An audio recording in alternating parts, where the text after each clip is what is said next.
my life, my own life. Really? I didn't want to have that centrifugal force in my life that just acting, because I can't take it seriously. I wanted another life outside because it's healthy. So I paint and I write music and I play. You wrote a symphony. Yeah, and I play the piano, and I live in Malibu, watch the whales go by.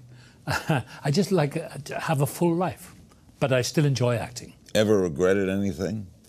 Oh yeah, can't remember any of them now. I've erased them from my memory. But I don't, the one thing I try to do, what I do, I think successfully, is to not take myself too seriously. Because I like to, I just enjoy the process of being alive, and that they actually pay me to do what I do and having fun with it. I can't take it seriously. I mean, I was on stage, you know, years ago, before I finally left and sold out to Hollywood. I was on stage doing King Lear. And I remember going on stage that night and thinking, what am I doing? I'm 37 years of age. How am I pretending to be 80 years of age? Now I am almost there, with the beard and all that. I thought, this is ridiculous. And I made up my mind that I'm going to start leaving this business because I can't do this. I mean, even today I go on set and I think, what am I doing here? But I enjoy it and they pay me to do it.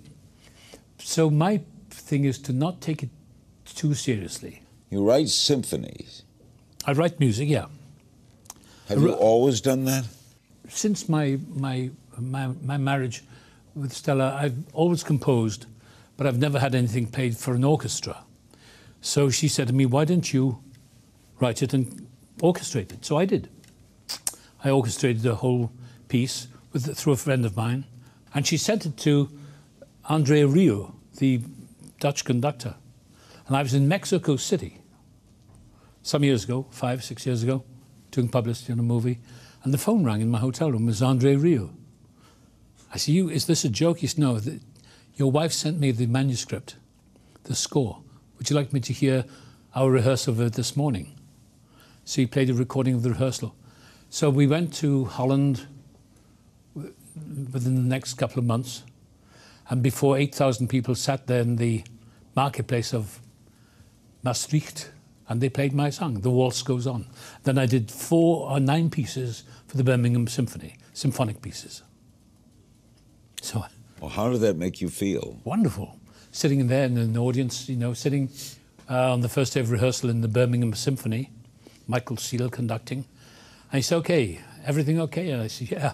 And the whole orchestra starts up. I thought, did I write this? Do you have any regrets? No. Don't have time to regret.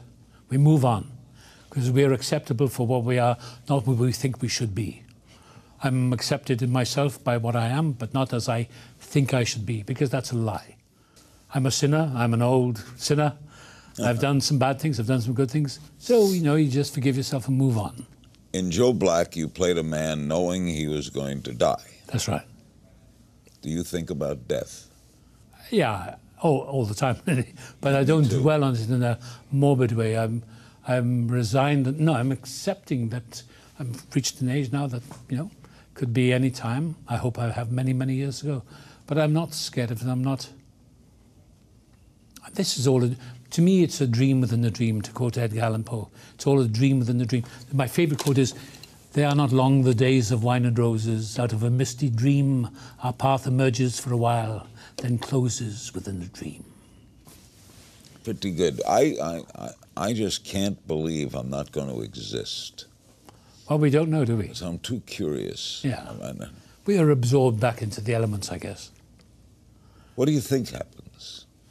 I don't know. I think there's a superior consciousness in all of us that we touch into sometimes.